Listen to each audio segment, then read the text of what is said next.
महाकारणों तथागत बुद्ध के चरणों में वंदन करते हुए और वीर स्वतंत्र संविधान के निर्माता बाबा साहब भीमराव अम्बेडकर जी को नमन करते हुए बहुजन समाज में जन्मे साहब काशीराम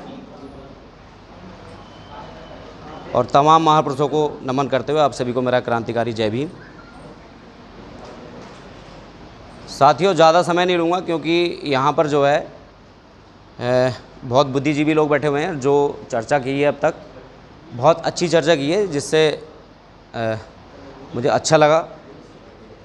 लेकिन मैं बहुत कम समय में एक चीज़ कहूँगा कि हम लोग जो है दूसरों के अपेक्षा बहुत पीछे हैं। क्यों पीछे हैं? क्योंकि हम दूसरों को देख तो लेते हैं लेकिन उस पर टिप्पणी कर देते हैं, काम नहीं कर पाते हैं। हमारी माताएं बहनें आई हैं, बहुत अच्छा लगा। बाबा साहब ने क्यों बौद्ध धर्म को अपनाया था वो भी सब क्लियर हो गया। अब ज़रूरत है काम करने की। तो जितने भी नौजवान साथी हैं या बुज़ुर्ग हैं, मेरा आप सभी से ये निवेदन है कि आप लोग जो है एक अपनी टीम जो है एक एरिया वाइज रखें और जिस तरह से संघ के लोग एक घर में बैठ कर के माइंड वॉश करते हैं सुबह सुबह, वो माइंड वॉश करने का काम करें। अभी बाबूजी ने ये कहा था कि किसी भी धर्म को हमें गाली नहीं देनी, तो बहुत अच्छी बात की थी। किसी के घर में डायरेक्ट घुस करके आप उनको जो ये कहना लगे कि ये कैलेंडर किसका छपा हुआ है, क्या छपा हुआ है, तो वो चीज़ से बदलाव नहीं होगा। जैसे संघ के लोग, आरएसएस के लोग सुबह जा करके एक परिवार के माइंड को वॉश करते हैं, अपने धर्म के बारे में बताते हैं, तो वो चीज़ जो है हमें करनी पड़ेगी। अगर इस संगठन को या अपने बहुजन समाज को हमें आगे बढ़ाना है और जो है इस देश के शासक बनना है। देखिए, राजनीतिक बात नहीं करूंगा लेकिन साहब काशीराम साहब ने ये कहा था, सत्ता की चाबी एक ऐसी चाबी होती है, ऐसी की है, अगर वो आपने हासिल कर ली तो सब कुछ आपके पास में है।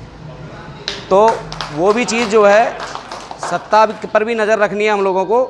सत्ता पर नज़र जब रहेगी जब हम इनके पाखंडवाद से थोड़े दूर हटेंगे। आप जितनी भी रिजर्व विधानसभाएं हैं, आप आज उन विधानसभाओं को उठा करके देख लीजिए, आज उन पर बीजेपी का कब्जा है। विश्वासनगर विधानसभा, कोंडली विधानसभा, जिस विधानसभा में मैं रहता हूं वो भी एक रिजर्व विधानसभा है, लेकिन वहां भी बीजेपी का कब्जा है निगम पार्षद पे। और उस वार्ड पर कब्जा है जिस वार्ड के अंदर 80% वोट जाटव और वाल्मीकि की हैं। उस वार्ड पर किसका कब्जा है? बीजेपी का कब्जा है। ठीक है, तो हम क्या करते हैं, वहाँ जाने के बाद में आपने किसी भी कारणवश उनको वोट दी है, चाहे लेके दी है, दे के दी है, या कुछ पी के दी है, मैं ज़्यादा नहीं कहूँगा, लेकिन आप बेबस हो जाते हैं। वहाँ हम लोग बेबस क्यों हो जाते हैं? क्योंकि हम पहले उनके हाथों बिक चुके हैं। बड़े ही शर्म की बात है, काशीराम साहब ने अपना पूरा जीवन लगा दिया मिशन के लिए, बाबा साहब ने पूरा जीवन लगा दिया, लेकिन हम जो है सत्ता की तरफ अभी पूरे कामयाब नहीं हो पाए हैं। हमें कामयाबी जब मिलेगी, जैसे अभी ये संगठन राष्ट्रीय बौद्ध महासभा चलाया, बहुत अच्छा संगठन चलाया है और मैं हृदय की गहराइयों से इनका आभार व्यक्त करता हूँ। बहुत अच्छा संगठन है, लेकिन इस संगठन के लिए आपको घर घर जा कर के, एक घर के अंदर बैठ कर के माइंड वॉश करना पड़ेगा, दूसरे दिन दूसरे घर में बैठना पड़ेगा, जैसे आरएसएस संघ के लोग करते हैं। दूसरा, जो अभी धर्म की बात चल रही थी, हमारी जो बहनें बैठी हुई हैं, देखिए इधर आ जाइए आप साहब। मैं जो है मेरी शादी को लगभग 18-19 साल हो गए। मेरी घरवाली ने आज तक, मेरी पत्नी ने पैरों में बिछुए नहीं पहने हैं, मांग नहीं भरी हुई है, मंगलसूत्र कभी नहीं पहना है और चूड़ियाँ भी नहीं पहनती हैं, लेकिन आज तक मैं तो मरा नहीं हूँ, जिंदा हूँ। मैं, मुझे 18-19 साल हो गए, मैं नहीं मरा, मैं जिंदा हूँ। तो ये चीज़ भी जो है ना, एक तरफ एक हमें पाखंडवाद की तरफ लेके जाती हैं। आप जब, बहुत सारी हमारी बहनें हैं, माताएं हैं जो करवा चौथ मनाती हैं, जब रात को बच्चा रोता था क्या कहते हैं कि देखो चंदा मामा जा रहा है, बेटा चंदा मामा जा रहा है। और जब करवा चौथ का व्रत मनता है तो क्या कहते हैं, वो आपको पता है, मैं कहना नहीं चाहता, ठीक है, वो मामा आपका भाई हो गया और करवा चौथ वाले दिन ही वो जो है उसको आप छल्ली में देखते हैं, पता नहीं क्या मानते हो उसको, क्या नहीं मानते हो, लेकिन ये महापाखंडवाद है। आप अपने दिमाग से ये सोचिए कि जिसको मैं अपना भाई कह रही हूँ और मैं एक दिन के लिए उसको मैं अपना जो है क्या बनाने जा रही हूँ, तो ये बिल्कुल पाखंडवाद है।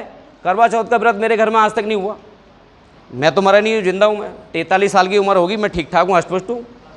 तो देखिए, जिन देवियों को आप, जब धर्म की बात चलिए मैं धर्म के ऊपर ही जाऊँगा, जिन देवी देवताओं को आप पूछते हो उनका एक बार इतिहास पढ़ के देखिए।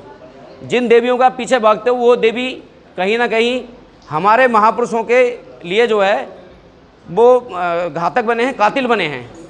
ये जो देवी हैं इनका जो निर्माण कहाँ से हुआ, कैसे हुआ, ये हम लोगों को पता नहीं है। हमने तो पढ़ लिया है तो हम तो इस चीज़ से जो है ना सचेत हो गए, लेकिन आपको भी पढ़ने की ज़रूरत है। ये जितनी भी देवियाँ हैं ये सब काल्पनिक तो नहीं कहा जाता, लेकिन हमारे जो एक राजा थे उनको जो है मारने के लिए इनको पीछे लगाया गया था। तो जो काम मैं उनका नाम भूल गया, उनका नाम था जो राजा थे, क्या नाम था जी उनका? नहीं, वो थे महिषासुर थे, कौन? वो नहीं, वो थे महिषासुर राजा थे हमारे एक। तो इनको जो है मारने के लिए जब ब्राह्मणों की सारी तरकीबें फेल हो गई थी तो इनको ब्राह्मणों ने इनके पीछे 9 लड़कियां लगाई थी कि इनको किसी तरह बस कर इनको मारना है, क्योंकि वो राजा ऐसे थे कि किसी को भी वो काबू नहीं देते थे। वो जो भी इनका योद्धा पहुंचता था मार गिरा देते थे। बहुत अच्छे योद्धा थे और दलित समाज थे वो राजा। तो ये भी कहीं ना कहीं हमारी जड़ें खोखले करने के लिए इनको जो है ना, उन्होंने इनको देवी क्यों बनाया? उन्होंने देवी इसलिए बनाया कि जो काम हम 50 साल से 100 साल से नहीं कर पाए वो इन लड़कियों ने जो है हमारा काम 5 साल में पूरा कर दिया। भाई हमारे लिए देवी हैं, इनके मंदिर बनवाओ, जो है इनके अच्छे अच्छे जो है वे बनाओ।